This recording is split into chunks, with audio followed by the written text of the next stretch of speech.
Barbenheimer, wow. He's done it again, but so has she. Oh my God. I do unspeakable things for Margot Robbie. How could you, you cowards? She'll beat these allegations. I know it. There's only one thing left to do, and that's see them both. Like any marathon, we have to train.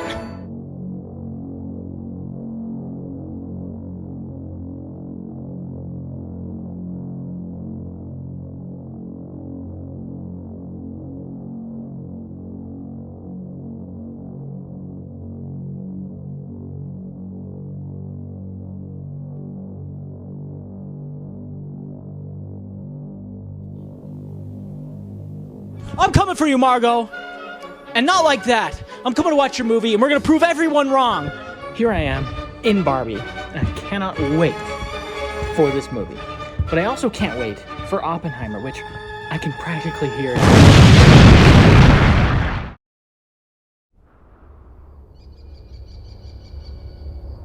Since the beginning of time, since the first little girl ever existed, there have been dolls. I enjoyed this movie. I think that this is her best work. And it's her best script, which she wrote with Noah Baumbach, her husband. That is the best part of the movie, the script. The script is great, I think, for the most part. There are some hiccups here and there that could be tightened up, but it's a very good script with some decent direction. And that's one of my biggest problems with it, is the direction is a little flat.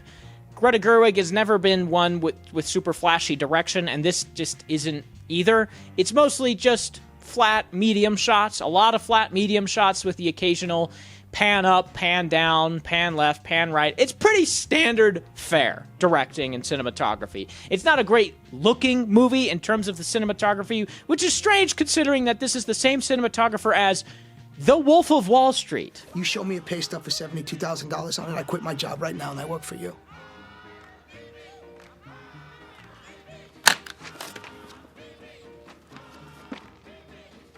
Hey, Paulie, what's up? No, everything's fine. Hey, listen, I quit. Hey, Barbie. Can I come to your house tonight? Sure. I don't have anything big planned, just a giant blowout party with all the Barbies and planned choreography and a bespoke song. You should stop by. So cool. Piggybacking off of this positive is another positive that I did not expect, which is it's a pretty charming little movie. I was won over by it almost immediately, which is kind of crazy. I'm blushing. It was a fun, charming, entertaining, and funny movie. It actually has good humor, decent jokes that land. It's a pretty smile-inducing, giggle-worthy little film. And I'm not a Taylor Swift fan, which the entire audience was. It won me over very early on with the Barbie Land aesthetic of how kind of over-the-top everything is and how dumb everything is. She takes a shower with no water. She drinks out of a cup with no water. She floats off of her ceiling and lands into her car. It has that childlike play mechanic to it put on screen in a way that was fun and charming. And they even have narration from Helen Mirren, which is also fun and charming. And she even fills in some of these blanks like, oh yeah, Barbies don't go downstairs. They just drift wherever the kids want them to go. And that's fun. Obviously, the rules of the universe don't matter. And nothing really matters in the Barbie movie. And if you're talking about the plot holes or things that matter in a Barbie movie, you're probably barking up the wrong tree. But here's where the problems come in.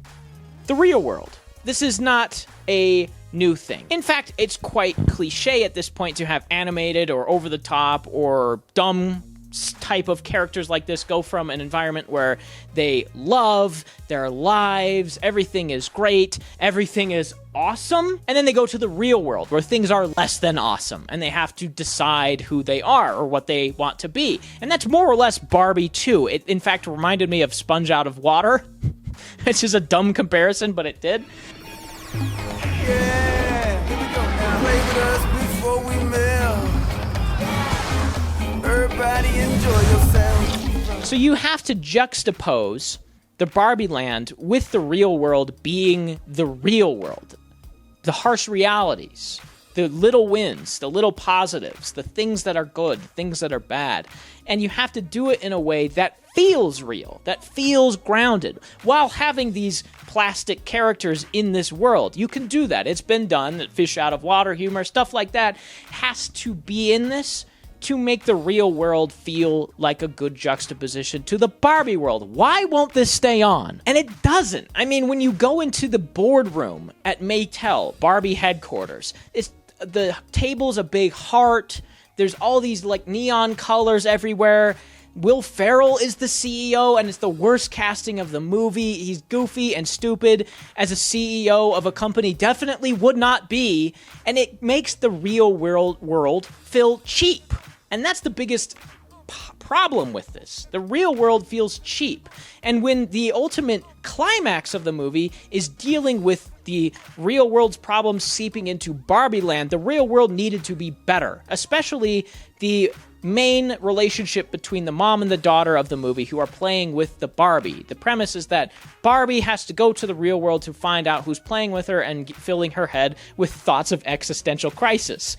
And so she does, and she finds out it's the mom of this daughter, and she takes them back to Barbie land, where they immediately rekindle their relationship that was strained, which we never saw. The straining part of it, we never saw them really rekindle it. They just did. That relationship needed to be better. We needed more time with them, and we needed the real world to be grounded around them, and it isn't. Why would a boardroom be unconcerned about profits, but Will Ferrell says that? Oh, we're raking in the money with this new Ken house. I'm not concerned about profits. I'm concerned about Barbie. No, he wouldn't be. And then in the end, he isn't. He's like, oh yeah, but your idea wouldn't make me money. And then someone goes, well, it would make you money. And he goes, then you're signed. Okay, that doesn't even work there. I just don't know who I am without you. You're Ken. But it's Barbie and Ken. There is no just Ken. And the ending hints at something more special. There's a very good message here of being good enough. That's the overall message. Barbie doesn't really want to be Barbie anymore because she's found out about the real world, and she's trying to figure out who she is. The mom's figuring out who she is. The daughter wants to figure out who she is. Ken's figuring out who he is. And the ultimate message is just be yourself. It doesn't matter what you look like. It doesn't matter who you are. You just need to be who you are. You are Kenuff. I am Ken. You are Barbie. And that's good enough. I think this movie could have benefited by stripping down some of the dialogue, specifically in this moment at the end when she's like, Barbie, now you just need to feel. It's 5 minutes straight of just talking. Barbie, you know what it's like to be human.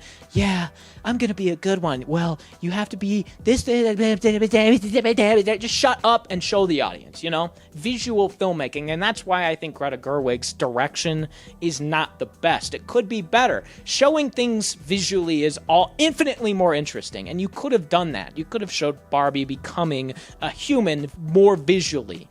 You fuck! But that's Barbie in a kind of vague nutshell. I think it's pretty good. I enjoyed it thoroughly. It's funny, it's charming, it's filled with great sets, great production design, pretty good performances, and just an overall pleasant vibe with a great message at its heart and a solid script, chugging everything along at a good pace. It's a solid movie, and it really culminates in something good at the end. The ending, I think, makes this movie, even if it trips itself a bit in the real world.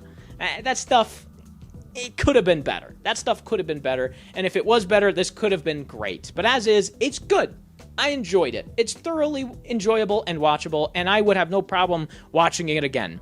I love the sequences near the end when they're using mansplaining against men. That's really fun. A lot of this stuff is going to be written off as just like bad feminism.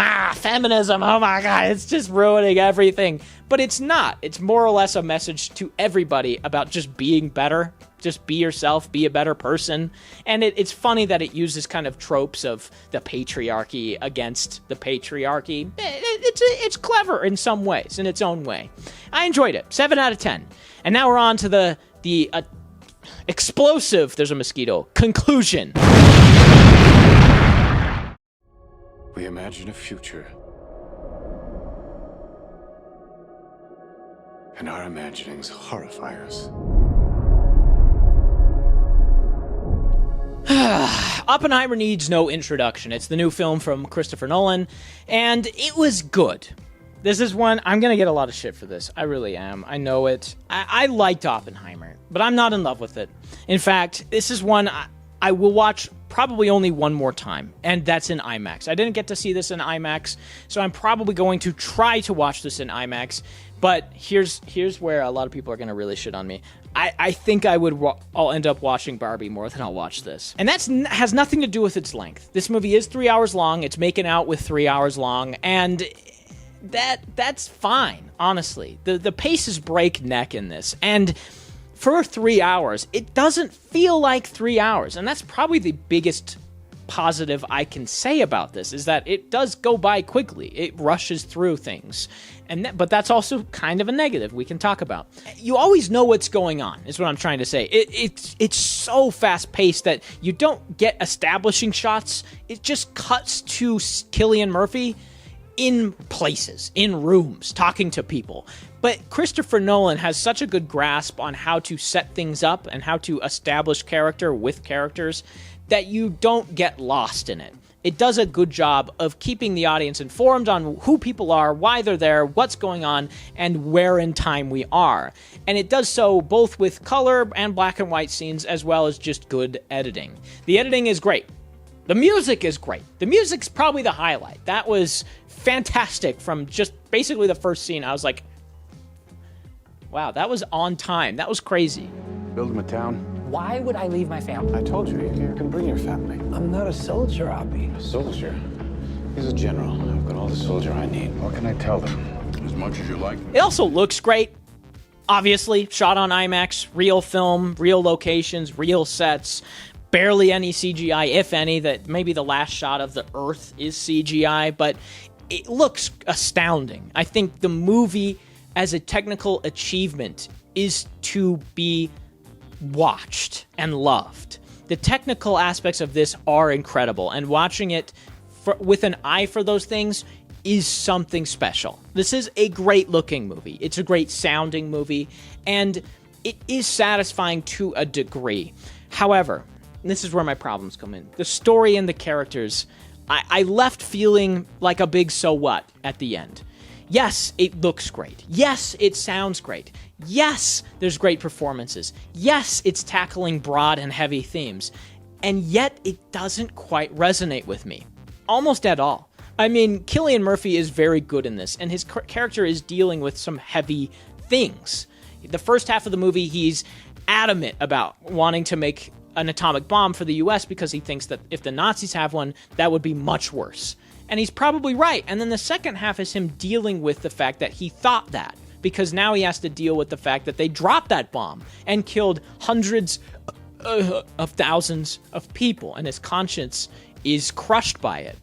And the community at large kind of seems to blame him to a certain degree, and he has that on his conscience. So the first half and the second half couldn't be more different.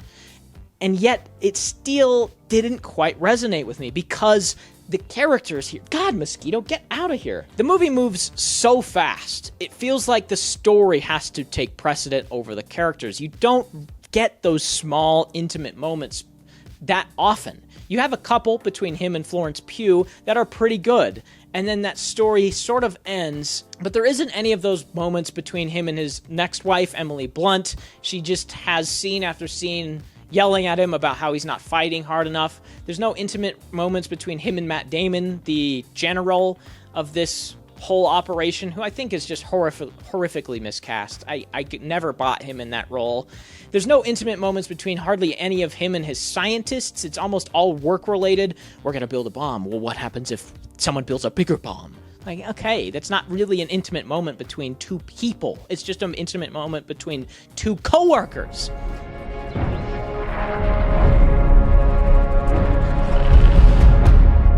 I don't know if we can be trusted with such a weapon.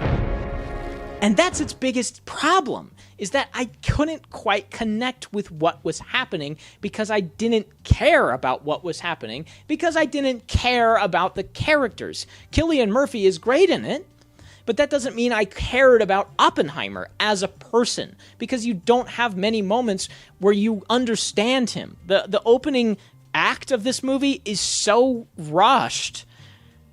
It just didn't land for me at all. I mean, yes, it's fast-paced, and yes, it does the job of setting things up, but he tries to poison his professor in the first 2 minutes and then doesn't want to anymore. Okay.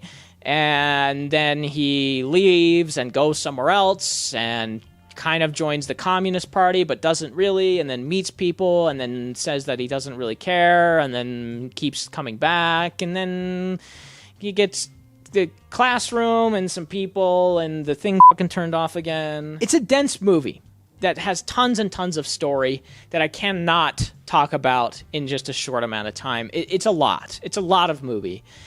And it's a very good one. It just didn't click for me. And the ending, which the last 30 minutes is this more or less political legal battle between Oppenheimer and what's his name? Strauss. Robert Downey Jr. They're political rivals in a sense. Robert Downey Jr. is a politician who wants to bring down Oppenheimer, sort of, and Oppenheimer's taking it so that he can become a martyr, so that his conscience can be clear to a certain extent.